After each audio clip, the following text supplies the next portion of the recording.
ETF index mutual funds నేర్చుకుని stock మార్కెట్లో రాణించాలనుకుంటున్నారా? వెంటనే ఈ నెంబర్కి కాల్ చేయండి. అలాగ నా బిడ్డ కావద్దు అని చదివిపించి ఇప్పుడు ఒక స్టేజ్లో ఉంటుంది కదా అన్న ఉద్దేశంతో పెళ్లి చేద్దామని అనుకుంటున్నా మేడం. ఒక్కదానివి చదివిపించావా నువ్వు? ఇంకో పెళ్లి చేసుకోలేదా? అంటే మీ నాన్న అంటే మీ స్టెప్ ఫాదర్ అంటున్నారు. ఆ. ఆయన మీరు యాక్సెప్ట్ చేసిండ్రు నాన్న చేశాను. తండ్రి కానీ తండ్రి అని యాక్సెప్ట్ చేస్తున్నాను. పెళ్లి చేయడంలో ప్రేమ కంటే అందులో నీ స్వార్థం ఒకటి ఇముడు ఉందని అర్థమవుతుంది ఇక్కడ. ఇవి కాకుండా ఇంకేమైనా ప్రూఫ్స్ ఉన్నాయా? రూమ్కి వెళ్దాము, అసహ్యంగా ఆయనకి ముద్దులు పెట్టడము, దాంట్లో అవన్నీ.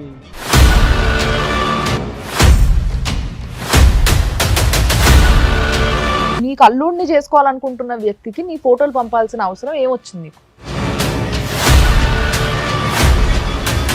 ఒకే పేరు మీద ఒక రూమ్ బుక్ చేసుకోవడంలో అర్థం ఏంటి చెప్పండి మేడం ఒక్క దగ్గర ఉన్నంత మాత్రం తప్పు.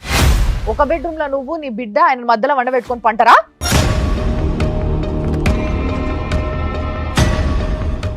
నమస్తే. ఏంటంటే ఒక బిడ్డ వచ్చింది ఒక తల్లి మీద కంప్లైంట్ని పట్టుకొని, మరి ఆ తల్లికి ఈ బిడ్డకి మధ్య ఏం జరిగింది, అసలు ఏం జరుగుతుంది, ఈమె డిమాండ్లు ఏంది, ఆమె కంప్లైంట్ ఏంది, ఈ అన్ని ముచ్చట్లు ఈరోజు మనం మాట్లాడాలి. మన దగ్గర ఉన్న ఇద్దరు గెస్ట్లు, అనురాధ గారు advocate and counselling family counsellor కూడా ఆవిడ, and at the same time Nagireddy గారు సైకాలజిస్ట్, ఇద్దరు మన దగ్గర ఉన్నారు. సో వాళ్ళిద్దరి సహాయంతో మనం ఈరోజు షోని మొదలు పెట్టబోతున్నాం. సో మరి వచ్చిన బిడ్డ నా ఎదురుగానే ఉంది. ఈమెకి ఏంది ప్రాబ్లము, తల్లితోనే ప్రాబ్లం ఏంది అసలు అని అందరికీ అనిపిస్తుంది కదా, అదే ఇప్పుడు నేను కూడా కనుక్కోబోతున్నా. దా నమస్తే, కూసమ్మా. కంప్లైంట్ ఏంది మీ మమ్మీ పైన? పెళ్లి చేస్తా అంటుంది మేడం, విసిగిస్తుంది, చాలా టార్చర్ చేస్తుంది నన్ను. అందుకే నాకు ఎక్కడ వెళ్ళాలో అర్థం కాక మీ వాళ్ళ దగ్గరే నాకు న్యాయం మీ జరుగుతుంది. దగ్గర పైసలు లేవా? ఆ ఇబ్బంది వల్ల మమ్మీ ఏమైనా పెళ్లి చేసేస్తా అంటుందా? అలా ఏం లేదు మేడం. పర్లేదు, చదివిగలుగుతుందా అమ్మ? చదివిగలుగుతుంది కానీ వద్దు అంటుంది. పెళ్లి చేయాలని తొందర. ఇప్పుడు నీ ఏజ్ ఎంత? 22 మేడం. 22 అనే ఏజ్ సరే పర్లేదు, మైనర్ అయితే కాదు కదా. మైనర్ కాదు. And at the same time కొంతమంది ఇంట్లలో 22-23 నుంచి మామూలుగా సంబంధాలు చూసి పెళ్లి చేసుకో అంటాం. ఇది క్యాజువల్ గా ఉండే ప్రాబ్లమే మేడం. అంటే చాలా చిన్న ప్రాబ్లమే, కానీ మమ్మీ బాగా టార్చర్ చేస్తుంది పెళ్లి చేసుకోమని. కొడుతుందా? చాలా విపరీతంగా మేడం. పిల్లవండి మేడం, తను కూడా వచ్చినట్టుంది, నాకు తెలియదు మరి తన గురించి. చూసినట్టున్నావు నువ్వు మీ మమ్మీని. ఒకసారి మీ అమ్మని పిలుద్దాము, మీ అమ్మ ఏం చెప్తుందో చూద్దాం. రండమ్మా మీరు. నమస్తే మేడం, నా పేరు లక్ష్మి మేడం. నమస్తే. నమస్తే సార్. మరి పిల్లకి ఇష్టం లేకుండా పెళ్లి చేద్దాము అని అనుకుంటున్నారట మీరు. పెళ్లి అనేసి ఇప్పుడే టార్చర్ పెడుతుంది మా అమ్మ, నేను చదువుకోవాలనుకుంటున్నా అంటుంది. ఎందుకు చదివడం ఇష్టం లేదా? చదివించే స్తోమత లేదా? నేను ఎంతో కష్టపడి తనకి చదివిపించిన, ఎన్ని బాధలు పడ్డానో నాది నాకు తెలుసు మేడం. నేను ఒక్కదాన్ని నేను ఆ డ్యూటీ ఈ డ్యూటీ చేసుకొని నాలాక నా బిడ్డ కావద్దు అని చదివిపించి ఇప్పుడు ఒక స్టేజ్లో ఉంటుంది కదా అన్న ఉద్దేశంతో పెళ్లి చేద్దామని అనుకుంటున్నా మేడం. ఒక్కదానివి చదివిపించావా నువ్వు? ఇంకో పెళ్లి చేసుకోలేదా? ఇంకో పెళ్లి చేసుకున్నావా నువ్వు? అందులో మేమిద్దరం ఒక దగ్గర జాబ్ చేస్తున్నాం మేడం. జాబ్ చేసే దగ్గర తను ఇంకా నేను నీ కూతుర్ని కూడా చూస్తాను, మంచిగా నిన్ను కూడా, మళ్ళీ నువ్వు చదువు ఆపేసావు కదా, నిన్ను కూడా నేను చదివిస్తాను, అంత మంచిగా చూస్తానని చెప్పి ఆయన ఒప్పుకొని ఇంకా ఇద్దరము మరి నేను సింగిల్, నేను తర్వాత వచ్చాడు మేడం. తర్వాత ఇప్పుడు ఈమెకు డిగ్రీ చదివించిన తర్వాత కష్టపడి అప్పటిదాకా కష్టపడి ఈ మధ్యనే పెళ్లి చేసుకున్నాం మేడం. మరి ఆ ముచ్చట ఎందుకు చెప్తలేవు? ఆయనతో కలిసి ఉన్నావా నువ్వు? కలిసి ఉండడం అంటే ఇంకా కొంచెం ఉన్నావా?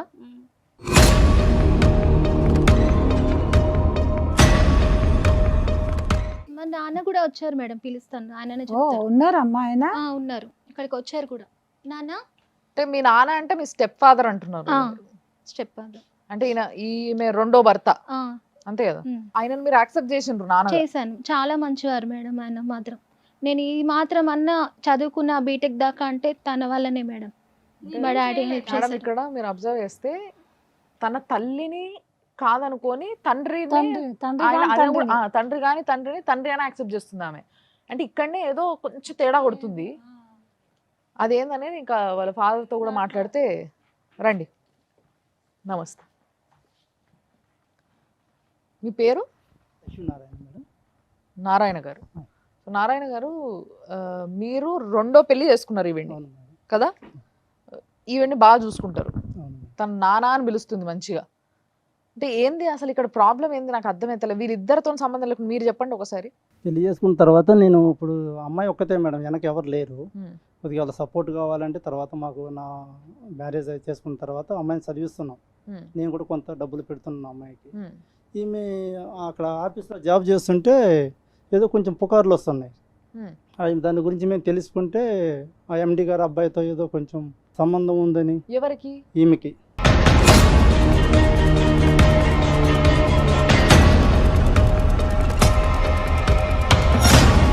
మేడం అక్కడ వర్క్ చేసే దగ్గర మామూలుగా మాట్లాడతాం కదా, ఉన్నంత మాత్రాన మాట్లాడినంత మాత్రాన వాళ్ళతో ఇంకా అదే ఉంది అని అలా ఎలా ఆ విధంగా చెప్తారు వచ్చి మేడం? ఈమెకి పాపను సంబంధం ఉంటే ఆయనని తీసుకొచ్చి బిడ్డకి ఇచ్చి పెళ్లి చేస్తా అంటే ఎండి గారితో మన సంబంధం ఏంటి మేడం?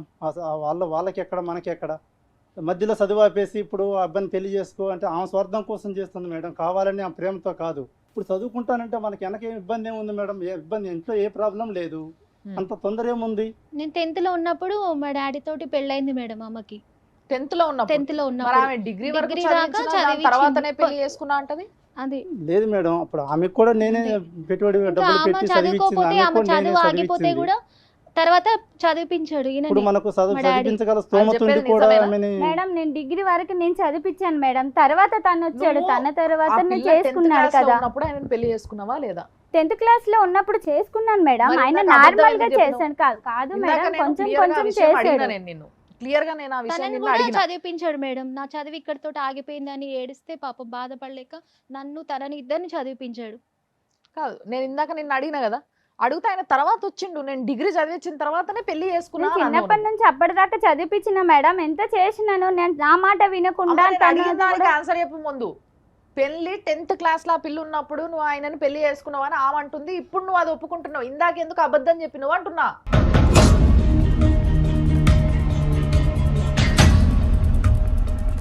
ఎంత మాట్లాడిచ్చినా ఆమెని, ఆమె మాట్లాడాలనుకున్న వర్జనే ఒకటి ఉంది సార్. అలాగే ఉంటుంది మేడం. ఇంట్లో కూడా అసలు మా మాట వినదు.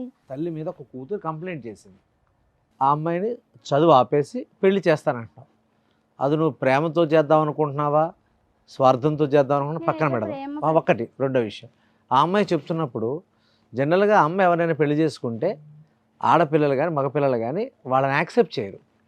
ఇక్కడ అమ్మాయి మాట్లాడుతున్న ప్రతిసారి వాళ్ళ సొంత తండ్రిని ఎలాగైతే పిలుస్తుందో అదే ఆప్యాయంగా ప్రేమగా ఆయన్ని ఆ నాన్నని పరిచయం చేసింది, నీ మీద కంప్లైంట్ చేసింది. 22 ఏళ్ళ వయసు వచ్చిన పాప చెబుతుంది అంటే నువ్వు ఏదో కొన్ని అబద్ధాలు చెప్తున్నావు. నీకు ఆ అమ్మాయికి పెళ్లి చేయడంలో ప్రేమ కంటే అందులో నీ స్వార్థం ఒకటి ఇమిడి ఉందని అర్థమవుతుంది ఇక్కడ. మేడం ఇంకోటి, మీరు నలుగురు అన్నట్టుగా ఐదుగురు స్వార్థం అంటున్నారు కదా. Yes. స్వార్థం ఏం స్వార్థం నీకు? ఒకవేళ అంటే ఎండి కొడుకు అయితే పైసలు వస్తాయి బాగా, బిడ్డని అడ్డం పెట్టుకొని పైసలు గుంజొచ్చు అనుకుంటున్నావా? ఏమనుకుంటున్నావు? ఏంది నీ అలా అని స్వార్థం? కాదు మేడం, నా పరిస్థితి ఇట్లా ఉంది కదా, ఆమె కొంచెం ఒక పొజిషన్ కి వెళ్ళిపోతుంది కదా అన్నట్లు ఆ అంటే ఉద్దేశంతో యాజ్ ఏ తల్లిగా కూతుర్ని ఒక ఉన్నత స్థాయిలో చూడాలని అనుకుని ఆ ఆ ఉద్దేశంతోనే తపనతోటి నువ్వు నేను- అనుకుంటున్నావా? ఒకవేళ నిజంగా మీ మమ్మీ అట్లా చూడాలనుకుంటే అలా తప్పు లేదు.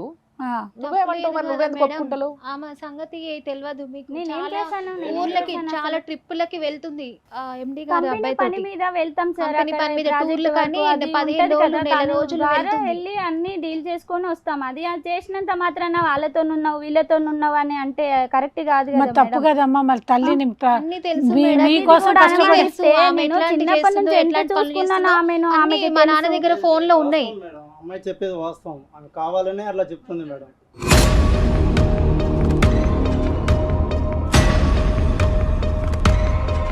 ఇప్పుడు నేను ఎన్నన్నా పినతండ్రిని, నేను వద్దంటే ఆమె చదివించాం అనాల్సింది. ఆమె కావాలని ఆమె స్వార్థానికి ఆమె వద్దు వద్దు అంటుంది మేడం. ఆమె చేసే చాటింగ్లు అన్ని అన్నీ ఫోన్ మాకు తెలుస్తున్నాయి మేడం. ఆ మాట అన్నానని నన్ను దూరం పెట్టింది మేడం. నేనే ఎందుకు డాడీ ఇప్పుడు అని మీరు ఇద్దరు కలిసి లేదు ఉంటలేరా? మేడం, దూరంగా ఉంటున్నాం మేడం. మరి నేను పెళ్లి ఎందుకు అప్పుడప్పుడు చేసుకున్నావు అమ్మా ఇంకా ఆయనని? నేను ఇంత చేసినా కూడా నన్ను ఇంత టార్చర్ వాళ్ళతో అక్కడ వెళ్తున్నావు ఇక్కడ వెళ్తున్నావు. నేను ప్రాజెక్ట్ వర్క్ గురించి వెళ్తున్నాను, కంపెనీ విషయంలో మాట్లాడుతున్నాను, ఫోన్ మాట్లాడినా తప్పే. ఏమన్నా సాఫ్ట్వేర్ ఉద్యోగం చేస్తున్నావా? ఇట్లా నువ్వు కంపెనీలో జాబే చేస్తున్నా ఏం మేడం. ఏ ఉద్యోగం చేస్తావు? నేను అందులో ప్రైవేట్ కంపెనీ మేడం, అందులో అకౌంట్స్ గా చేస్తాను. అకౌంట్స్ అవును మేడం. అకౌంటెంట్ గా నువ్వు ఆయన అన్ని వెంబడి మొత్తం తిరుగుతున్నావు. అన్ని ఇక చూసుకుంటాను, ఆయనకు పిఏ లాగా అన్ని ఉండి ఆల్ చూసుకుంటాను. In No. వన్ అండి, All in all one. In one. ఆ. ఆహా. అంతే కదండి. మేము మానుకోమన్నా క్యాజువల్ గా చాలా అడుగుతాం సార్లు కదా వాదనలు మేడం, జరిగినాయి తిన్నారా మేడం. ఉన్నారా అని అమ్మా, వాళ్ళు కాదమ్మా. పెట్టినప్పుడు ఎండి పెడితే గారిని తప్పు నువ్వు ఏముంది? తిన్నారా అంటే కానీ ఆయన తినడా? కానీ ఒక దగ్గర ఉన్నాం కదా. అంటే నీకు ఆయనకి సంబంధం కలపాలనుకుంది కాబట్టి ఆమె అట్లా మాట్లాడిందేమో అనుకోవచ్చు. ఇవి కాకుండా ఇంకేమైనా ప్రూఫ్స్ ఉన్నాయా? లేదు మేడం, ఇప్పుడు ఆ మాట అతని గురించి ఎత్తినప్పుడల్లా ఏదో గొడవ పెడుతూనే ఉంటుంది మేడం. మేము ఆఫీస్కి వెళ్ళొద్దు, మానుకో, మనకేముంది, ఇబ్బంది ఏం లేదు, ఒక అమ్మాయి చదివించుకుంటూ ఉన్నామంటే నా ఇష్టం, నువ్వేంది నా చెప్పేది అని ఇంక అక్కడి నుంచి. ఇవన్నీ గట్టి ప్రూఫ్స్ కాదండి. మీ దగ్గర ఉన్న మెసేజ్లు ఉన్నాయి, అవి ఫోటోలు ఉన్నాయని ఏదో అంటున్నారు మీరు. ఎలాంటి మెసేజ్ చేస్తుంది మీ మమ్మీ? చెప్పలేం మేడం, వాళ్ళ పెడుతుంది బయట కలుద్దాము, చెప్పకపోయినా పర్లేదు, ఒకసారి ఆ. చూపించండి. ఈ మధ్య బాగా వాట్సాప్లో పెడుతుంది, బయట కలుసుకుందాము, రూమ్కి వెళ్దాము, నేను వస్తాను రెడీ అని అన్నీ చెప్తా ఉన్నాను. వీడియో కాల్ చేస్తుంది, ఇంకా అసహ్యంగా ఆయనకి ముద్దులు పెట్టడము, దాంట్లో అవన్నీ ఉన్నాయి.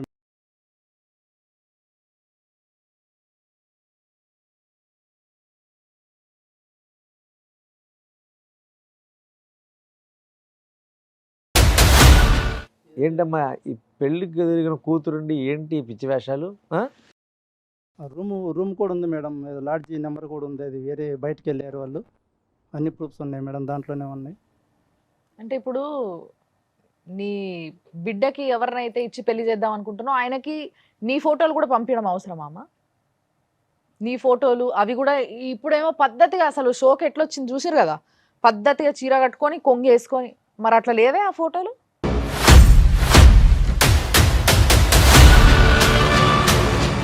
అమ్మ, ఒక్క మాట చెప్పండి. ఇద్దరు కలిసి బయట పని మీద వెళ్తున్నాను, ఒకే పేరు మీద ఒక రూమ్ బుక్ చేసుకోవడంలో అర్థం ఏంటి చెప్పండి? మేడం ఒక్క దగ్గర ఉన్నంత మాత్రం తప్పు కరెక్ట్ అమ్మా, చేయలేం తప్పు. కదా. అయ్యో, అస్సలు తప్పు లేదమ్మా. కాకపోతే మేము ఏమంటున్నాం అంటే మీ ఇద్దరికి ఒకటే రూమ్ బుక్ చేయడం ఎందుకు? అక్కడ అనుకోకుండా అది బుక్ అయిపోయింది మేడం, ఒక ఆ? రూమ్ అట్లా ఒక్కసారి? ఒక్కసారి అంతే. ఒకసారి ఇట్లా మరి 3-4 సార్లు బుకింగ్లు ఉన్నాయిగా, అవేంటి? అనుకోకుండా ఎట్లా బుక్ అవుతుందమ్మా? పోనీ ఆవిడ చెప్పింది. అనుకోకుండా 2 బుక్ చేయాలనుకుంటే 3 బుక్ అయినవి నేను విన్నా చాలా సార్లు. కానీ అనుకోకుండా ఇద్దరికి కలిపి ఒక రూమ్ ఎట్లా బుక్ అవుతుంది? అట్లాంటి ఆప్షన్ ఏదైనా ఉంటే చెప్పు, చాలా మందికి పనికొస్తుంది, చెప్పు.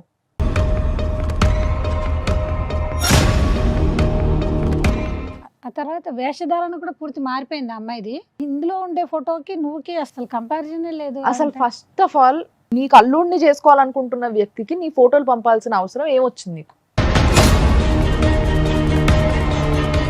చెప్పు, ఏం అవసరం? అమ్మాయికి ఇచ్చి చేసి కొంచెం ఇంట్లో అంతా ఇక సెటిల్ అవుదామనే చేసినాం మేడం. నిన్ను అంత చూపించి వీకంటే. అమ్మాయిని సెటిల్ చేద్దామన్నా? అలా అని కాదు మేడం, నేనేం చెప్పలేదు కదా మేడం తనకి. నేను అమ్మాయినే చూపించాము, ఓకే అన్నారు. ఓకే అన్నందుకు ఇక ఇంట్లో మంచిగా ఉంటే అంటే మాకు వాళ్ళకి కళ్ళు ఇక- కనిపిస్తలేవా ఏంది? అది నువ్వా అమ్మాయి అంటే అంత కూడా చెప్పలేమా మేము ఫోటో చూసిన వాళ్ళం? అక్కడ ఇరుగు పొరుగు వాళ్ళు చెప్పినా కూడా ఇదే అంటుంది మేడం. అసలు ఎప్పుడు ఇట్లనే అంటుంది, నా ఏం ఇష్టం, నా సంబంధం లేదు. కూతురు, నేను ఏమైనా అక్కడేమో నా చేసుకుంటాను. ఇష్టం, నేను నీ ఏదైనా కూతురు చేసుకుంటా, నువ్వు ఏదైనా నాకు- చేసుకుంటావు అంటే మంచి మాత్రమే చేయాలమ్మా. ఆమె ఏం మైనర్ కాదు, ఆమె మేజర్. ఆమె ఇంకా సంబంధం ఉందా లేదా ఫస్ట్ అది చెప్పు. నువ్వు వాళ్ళేమో ఉందంటున్నారు, నువ్వేమో ఏం ఒప్పుకోకుండా చేతులు ఇట్లా ఇట్లా అనుకుంటా కూర్చున్నావు, ఏంటి చెప్పు. మేడం ఉంది మేడం.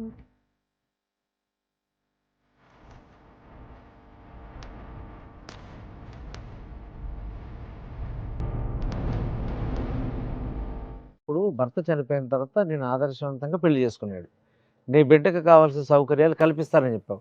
ఇక్కడ నీకు జీవితాన్ని ఇవ్వాలనుకున్న వ్యక్తిని మోసం చేస్తూ నీ కడుపును బిడ్డని బిడ్డకేమో అన్యాయం చేయాలనుకుంటున్నావు. సో ఒకసారి ఆలోచిస్తున్నావా నీ బుద్ధి ఎలా పనిచేస్తుందో? అంటే నీ సరదాల కోసం, నీ సౌఖ్యం కోసం అటు భర్తని ఇటు కూతుర్ని కూడా నువ్వు ఇబ్బంది పెడతావా? సరే ఒప్పుకున్నావు కదా, అవును ఆయనతోని పోయినా నేను అని, ఏమేం చేసినావు? మేడం ఒక్కసారి ప్రాజెక్ట్ వర్క్ విషయంలో వెళ్ళినాం, ఒక్కసారి ఇంకా ప్రాజెక్ట్ కంప్లీట్ అయిందా? అవును మేడం, చేసుకుని వచ్చేసినాం ఇంకా. ఒకటే రూమ్ లో ప్రాజెక్ట్ అంతే మేడం, ఇంకా చేసుకొని మళ్ళీ వచ్చింది. వెళ్ళలేదు ఇంకా. మరి ఇప్పుడు ఆ ప్రాజెక్ట్ ని తీసుకొచ్చి ఏ ప్రాజెక్ట్ కి తగిలిద్దాం అనుకుంటున్నావు? కొంచెం సెటిల్ అయిపోదామని ఇక నేను అనుకున్నా మేడం. ఇంకా అది ఇంకా నీ సాధ్యమది దృష్టిలో కాదు. సెటిల్మెంట్ అంటే ఏంటిదమ్మా? నేను ఇన్ని బాధలు పడ్డా కదా మేడం, నా కూతురు కూడా పడొద్దు అని అనుకునే ఆ ఉద్దేశంతోనే అతనికి ఇచ్చి పెళ్లి చేద్దాం అనుకున్నా. తను సరే ఇంకా ఆ పోలేదు. పెళ్లి మళ్ళీ చేసుకున్నాక తర్వాత- వాళ్ళంతలో వాళ్ళు సంసారం చేసేటట్టు ఉంటదా? అంటే అత్తకి అల్లుడికి సంబంధం ఉంటది, మళ్ళా అల్లుడు పోయి బిడ్డతోని సంసారం చేయాలి. ఏమన్నా ఈయననీకి మంచిగా ఉందా చోలకి? ఇంత చెండాలంగా ఉంది.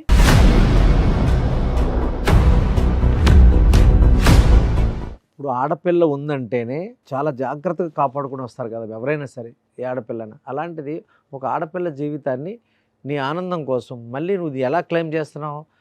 వాళ్ళకి ఆర్థిక పరిస్థితి బాగుంది కనుక, మంచి డబ్బులు ఉన్నాయి కనుక, మంచి అంటే ఆర్థిక పరంగా అమ్మాయి సెటిల్ అయిపోతుంది, నువ్వేమో ఇలా తిరుగుతావు. అంటే ఒకసారి ఆలోచన చేయను. ఆయనని ఈమెకిచ్చి పెళ్లి చేయడంలో ఆమె ఉద్దేశం ఏంది? అదే నాకు అర్థం కావట్లేదు మేడం. ఆయననే చేసుకోమంటుంది. సరే నువ్వు చెడిపోయినావని అనుకుందాం. నువ్వు సరే భర్త పోయిండు, ఒక ఆయన అండగుంటా అని వస్తే ఆయనను కాదనేసి నీ అంతలో నువ్వు ఇంకొకంతో తిరుగుతున్నావు. సరే నీ జీవితం ఎట్లో నువ్వు చేతులారా నాశనమే చేసుకున్నావు, నువ్వు సంతోషంగానే ఉన్నావు ఆ జీవితంతో, నీ ఇష్టం. కానీ ఇప్పుడు ఆ పిల్లగాడిని తీసుకొచ్చి ఈమెకి ఇష్టం లేకున్నా, ఈమె చదువుకుంటా అంటున్నా, ఈమెకిచ్చి పెళ్లి చేస్తే ఏం లాభం పొందుతావు నువ్వు? ఏంటిది అసలు మీ ఇద్దరి మధ్యలో జరిగింది ఏంది? మీ ఎండి కొడుకు అడిగిండా, లేకపోతే నువ్వే అనుకుంటున్నావా? నువ్వే అనుకుంటే అసలు దాని వెనుక రీజన్ ఏంది అసలు? నేనే అనుకున్నా మేడం, నేనే అనుకొని ఇద్దరిని చేస్తే అందరం మంచిగా ఉంటాం కదా అని అనుకున్నాం అందరం అంటే? అంతే. ఒక బెడ్రూమ్ లో Family నువ్వు నీ మొత్తం. బిడ్డ ఆయన మధ్యలో వండ పెట్టుకొని పంటరా?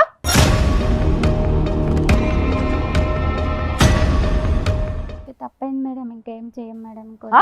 ఆమె ఇష్టం ఉన్న వాళ్ళకే పెళ్లి చేసుకోమని చెప్పండి మేడం. ఇప్పుడు అలాగే అంటుంది మేడం. మొన్న కూడా ఇలాగే నేను మాట్లాడిపిస్తే వినలేదు. మళ్ళీ ఇంటికి వెళ్ళిన మళ్ళీ తర్వాత torture పెడుతుంది మేడం. మళ్ళీ మళ్ళీ టార్చర్ పాపం చేస్తుంది. torture మీరే నాకు న్యాయం పెడుతుంది. చేయాలి మేడం. గొర్రె కషాయాన్ని నమ్ముతుంది అన్నట్టుగా ఆమె కూడా ఈ విషయాలన్నీ చూసుకోకుండా నేను నమ్ముంటే, ఇప్పుడు ఆ స్టెప్ ఫాదర్ ఆయన ఎవడో లేకపోతే, ఆ పిల్లకి ఇవన్నీ విషయాలు తెలియకపోతే, తల్లినే గుడ్డిగా నమ్మేసి నువ్వే చదివిపించినావు, నువ్వే దేవతవు అనుకొని ఆ పిల్లగాన్ని పెళ్లి చేసుకుంటే ఏం చేస్తుంటేవి నువ్వు? నీ బిడ్డని బయటికి తోలిచ్చి మీరిద్దరు లోపల కానిస్తుండేనా కథలన్నీ?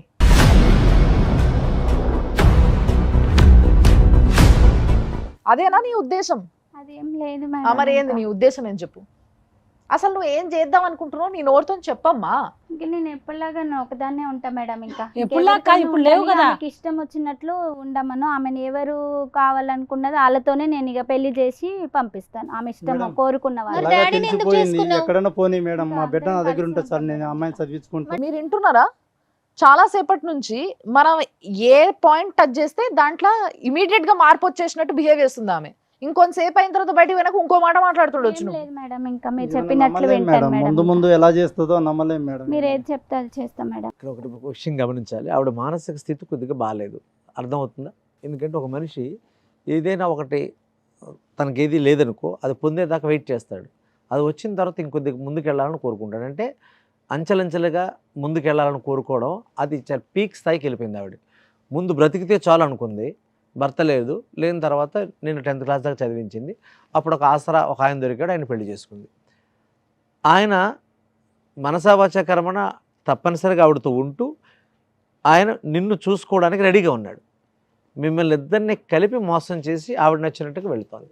అంటే పక్కగా ఈవిడకున్న ఆలోచన ఏమిటంటే, ఈవిడికి అన్ని పనులు జరిగిపోయాలి, సమాజంలో ఆ గుర్తింపు ఉండాలి, ఈవిడ పనులు ఆవిడ చేసుకుని వెళ్ళిపోతూ ఉంటుంది. అయితే మేము మాట్లాడుతున్న ప్రతిదానికి అంటే తర్వాత ఏదైనా కేసు అవుతుందేమో, ఇబ్బంది వస్తుందేమో, పరువు పోతుందేమో అనే ఉద్దేశంతో ఆవిడ యాక్సెప్ట్ చేస్తూ ఉంది. కానీ ఎంతకాలం యాక్సెప్ట్ చేసి ఉంటావు నువ్వు? డెఫినెట్గా నీ కూతుర్ని నువ్వు ఇన్ని ఫర్దర్గా రోజులు ఇబ్బంది పెట్టకుండా ఆయనతో కలిసి ఉండలేదు కదా సార్? లేదు. దానికి కారణం ఇంకేమైనా ఉందా, లేకపోతే ఆ ఎండి కొడుకు తగలడం వల్లనే ఆయన దూరం పెట్టినావా? అంతే మేడం, ఇంకా అదొక్కటే మేడం. అమ్మ అదొక్కటే చాలా అమ్మ కొంప ముంచడానికి. ఒక్కటే చాలా సింపుల్గా చెప్తున్నావు. నేను అనుకోవడం ఏంటంటే, ఇంత టార్చర్ పెడుతోంది, ఇంత ఇబ్బంది పెడుతోంది అంటే మేబీ అతను ఆ ఎండి గారు కొడుకు కూడా ఈమెను ఫైనాన్షియల్గా ఏదైనా హెల్ప్ చేసి ఈ అమ్మాయిని ఇబ్బంది పెట్టడానికి ఆయన ఇన్ఫ్లుయెన్స్ చేసి ఏమైనా చేస్తున్నాడేమో. అవునా? ఒకవేళ అదే గనక నిజమైతేనమ్మా, ఇందాక నేను అడిగితే లేదు మేడం నాకు ఇష్టం అనింది మేడం. నిజం చెప్పమ్మా, ఇప్పుడు ఉన్నది ఉన్నట్టుగా నీ అంతలో నువ్వు ఒప్పుకో. మేము అడిగితే ఒప్పుకోవడం కాదు, నీ అంతలో నువ్వు అసలు ఆలోచన నీకు ఎందుకు వచ్చింది, ఆయనకి నీకు కనెక్షన్ ఎప్పుడు ఏర్పడ్డది, అసలు ఆయన నిన్ను అడిగిండా బిడ్డని ఇవ్వమని, లేకపోతే నువ్వే నీ బిడ్డనిచ్చి పెళ్లి చేద్దాం అనుకుంటున్నావా? ఏంది అసలు చెప్పు. నేనే ఇద్దామని అన్నా మేడం. అది ఆయన ఆయనకి నేనే ఒప్పుకున్నాడమ్మా? అడిగినా. అది ఆయన ఒప్పుకున్నాడా? అంటే డౌట్గా ఒప్పుకుంటున్నాడు. ఇంకొప్పుడు వద్దు, ఇంకా తర్వాత చేసుకుంటా, ఇప్పుడు వద్దు అని అంటాడు. లేదండి చేసుకోండి, కొంచెం మా పరిస్థితి బాగలేదు కదా, మీరు అమ్మా ఆ పెళ్ళి చేసుకుంటే నువ్వు కొంచెం. చేసుకోవచ్చుగా.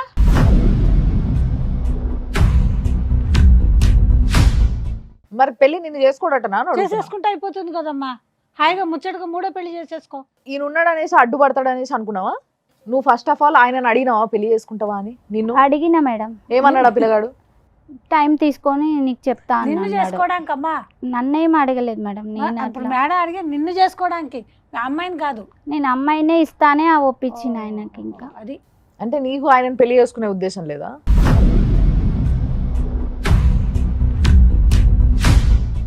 కాదమ్మా, ఇప్పుడు ఏం చేద్దాం అనుకుంటున్నావు? నిజంగా ఒక్క మాటలో చెప్పు నాకు. నాకు నువ్వు మాటికో మాట మార్చినావు అనుకో నాకు కోపం వచ్చేస్తుంది, చెప్తున్నా నేను. ఓకే మేడం, మీరు చెప్పినట్లు వింటాను. ఆమెకి ఇంకా వాళ్ళతోనే నేను ఉంటాను. ఇంక ఇవన్నీ వదిలేస్తా మేడం. ఇంకా తప్పైంది ఎట్లా మేడం. నమ్మాలి అని అక్కడ ఉద్యోగం బంద్ చేస్తుందా అడగండి అనేసి వాళ్ళు అంటున్నారు. మానేస్తా మేడం. ఇంక అన్ని మానేసి వాళ్ళతోనే ఉంటా. వద్దు వద్దు మేడం, మా దగ్గరికి ఇప్పుడు ఆయన కాకుండా వీళ్ళతో కలిసి ఉండాలని ఉందా? ఉంది మేడం. 100% ఉంటా మేడం. మీరు అయితే చెప్పినట్లు ఒక కొత్త వింటాను. రకంగా ఆలోచిద్దాం మేడం ఇందులో. ఏంటమ్మా, నువ్వు ఇప్పుడు మీరు ఉండే ఏరియా ఉంటుంది కదా, ఆ ఏరియాలో ఆ పోలీస్ స్టేషన్ ఏ పరిధి కిందకి వస్తుందో ఒకసారి మీరు చూసుకుని అక్కడ ఒక చిన్న కంప్లైంట్ లాంటిది ఇవ్వండి. ఎందుకు ఈ కంప్లైంట్ అని అంటున్నానంటే, రోజు వెళ్ళి ఈవిడ అటెండెన్స్ ఇవ్వాలి. ఎప్పుడు నువ్వు ఉండాలి అని అనుకున్నావు, వద్దు అని అనుకున్నప్పుడు హ్యాపీగా అమ్మ మీరు ఏదైతే మ్యారేజ్ని అది డైవర్స్ లాంటివి తీసుకుని అసలు ఆ దరిదాపులకి ఈవిడ రానియకుండా ఉండడానికి మీరు చేసుకోవచ్చు. అది కూడా మీరు కోర్టుకు వెళ్ళి డైవర్స్ లాంటివి తీసుకుంటే అప్పుడు ఈ సంబంధాలు ఏవి అక్కర్లేదు. ఇంకోటి, ఆమెకు రేపు పొద్దున కోర్టుకి వెళ్ళి ఏదన్నా పెద్ద నా పిల్ల నా దగ్గర లేదు, నాకు కస్టడీ ఇవ్వండి, విజిటేషన్ రైట్స్ ఇవ్వండి అనే హక్కు ఆమెకు లేదు. ఎందుకు అంటే ఆమె ఇప్పుడు ఏదైతే లైఫ్ లీడ్ చేస్తుందో దాన్ని అడల్టీరియస్ లైఫ్ అంటారు. అంటే ఒక లీగల్ లైఫ్ కాదు. అలాంటి వాళ్లకు పిల్లల్ని చూసుకోవడానికైనా పిల్లల విజిటేషన్కైనా కూడా కోర్టు ఎప్పుడు దాన్ని ఇంటర్ఫియర్ కాదు. ఎందుకంటే సత్ప్రవర్తన ఉన్న వాళ్ళకే పిల్లల్ని ఇవ్వాలి అంట. అలాంటప్పుడు ఈ అమ్మాయిని వాళ్ళ అమ్మ దగ్గరికి వెళ్ళను, మీ అమ్మాయి వాళ్ళ అమ్మని చూసుకోమని అనే కోర్టు ఎక్కడ అలాంటి ఆదేశాలు ఇవ్వదు. కనుక ఆ అమ్మాయి ఆ రైటే పోగొట్టుకుంది. సో ఇప్పుడు భార్యలాగా తల్లిలాగా ఇంకొక రూల్ లాగా ఆమె బతకాలి అని అనుకుంటే అది ఆమె ఇష్టం. కానీ నువ్వు కనుకమ్మా అక్కడికి వెళ్ళి నేను ఏదో చేసిన తప్పులు చేశాను కనుక గౌరవంగా బతకాలంటే ఇది ఒక అవకాశం. లేదు నేను ఇలాగే తెగిన గాలిపటంలాగా ఎగురుకుంటూ వెళ్ళిపోతా అంటే వెళ్ళిపో, ఎక్కడ ఏ కంపలోనో చుట్టుకుపోతావు. దీన్ని బట్టి నువ్వు ఏమనుకుంటున్నావు? వాళ్ళతో ఉందాం అనుకుంటున్నా అంటున్నావు. ఉంటాం. మరి మీకు ఓకేనా? పాప ఒప్పుకుంటే నేను సిద్ధమే మేడం. ఇప్పుడు ఇద్దరికి అడ్వైజ్ చేయాలండి. ముందుగా మీకు తెలియాల్సిన అంశం ఏంటంటే, ఈ అమ్మాయికి ఉన్న రైట్స్ ఏంటో తెలిసింది కదా. మీరు ఇప్పుడు చేయాల్సింది ఏంటంటే, ముందుగా ఆ అమ్మాయిని చదివించడం, ఆ అమ్మాయి ఇష్టపడిన వాడితో పెళ్లి చేయడం, మిమ్మల్ని మీ భర్త చనిపోయిన తర్వాత మీ ఆలనా పాలన చూస్తూ మిమ్మల్ని రెండో పెళ్లి చేసుకున్న ఆదర్శ వ్యక్తితో మీరు మళ్ళీ జీవితాన్ని కొనసాగించటం. వీటికి మీరు పూర్తి స్థాయిలో అంగీకరిస్తే ఇక్కడ వరకు ఈ ప్రాబ్లం సాల్వ్ అవ్వడానికి అవకాశం ఉంది. అది కూడా నీ కూతురు ఆయన చెప్పిన లెక్క ప్రకారం నీ కూతురు 22 ఏళ్ల పాప యాక్సెప్టెన్స్ అంటే అంగీకారం ఉంటేనే ఇది అమల్లోకి వస్తుంది. లీగల్గా వెళ్తే ఇది చాలా పెద్ద ఇష్యూ అవుతుంది. మీ ఎండి ఆ కంపెనీ అది మొత్తం కంప్లీట్ సిస్టంలో మనకి మళ్ళీ బ్రేకింగ్ న్యూస్లో వస్తుంది అనమాట. దయచేసి నీ పద్ధతి మార్చుకుంటే నువ్వు బాగుంటావు, నిన్ను పెళ్లి చేసుకున్న ఆయన కూడా. ఫ్యామిలీకి నెక్స్ట్ ఫ్యూచర్ అంటూ ఏమన్నా ఉంటే అలా బిడ్డనే కాబట్టి ఆమె తీసుకునే ఏదైతే సొల్యూషన్ ఉంటుందో ఆ సొల్యూషన్ మాత్రమే వీళ్ళకి వర్తిస్తుంది అనేది అక్షరాల నిజం. అదే మన ఇద్దరు ఇటు అడ్వకేట్ కానీ సైకాలజిస్ట్ కానీ నిర్ణయించిన ఒక విషయం. మరి బిడ్డ ఏమనుకుంటుంది అనే ముచ్చట ఒక్కసారి ఆమెనే అడిగి తెలుసుకుందాం. ఇప్పుడు ఏమంటావు నువ్వు? నాకు మాత్రం అమ్మ నాన్న విడిపోవాలని ఉండదు కదా మేడం. ఆమె మారి మంచిగా ఉండి నా జోలికి రాకుండా పెళ్లి చేస్తా అని లేకుండా మంచిగా చదివిపిస్తే నాకు మా డాడీ కంటే ఎవరు ఎక్కువ కాదు. ఫైనల్లీ మీ అమ్మ నాన్న కలిసి ఉండాలి అని నువ్వు అనుకుంటున్నావు. మీకు ఓకేనా? పాప నిర్ణయమే నా నిర్ణయం మేడం. మరి మీ అమ్మని మీ నాన్నని కలిపే బాధ్యత కూడా నీదే. చెప్పు, ఎవరికి ఏం చెప్తావో, ఇద్దరిని ఎట్లా కలుపుతావో కలుపు.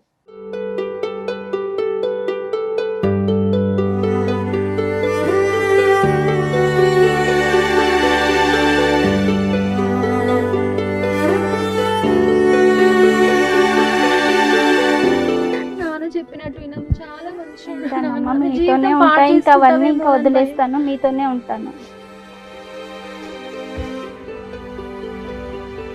తప్పైందండి, ఇంకెప్పుడు అలా చేయండి. అయిపోయింది ఏదో అయిపోయింది. ఇంకా గతాన్ని తవ్వుతూ అమ్మని అనడం కానీ, అమ్మ నువ్వు కూడా అట్లా అది తవ్వుకోకుండా సాధ్యమైనంత వరకు ప్రస్తుతంలోనే బతకండి. కొన్ని విషయాలు ఎప్పుడు బయటికి రావాలో అప్పుడు బయటికి వస్తేనే వాటికి ఒక మంచి సొల్యూషన్ దొరుకుతుంది. ఇప్పుడు ఎవ్వరు రిగ్రెట్ అవ్వాల్సిన అవసరం ఉండదు. సో కాబట్టి మీరు హ్యాపీగా ఉండాలనే కోరుకుంటున్నాం. మీరు ఇక్కడ దాకా వచ్చి మా షో ద్వారా ఇట్లా కలవడం అనేది మాకు సంతోషాన్ని ఇస్తుంది. ఇది ఇవాళటి కార్యక్రమం. నమస్తే.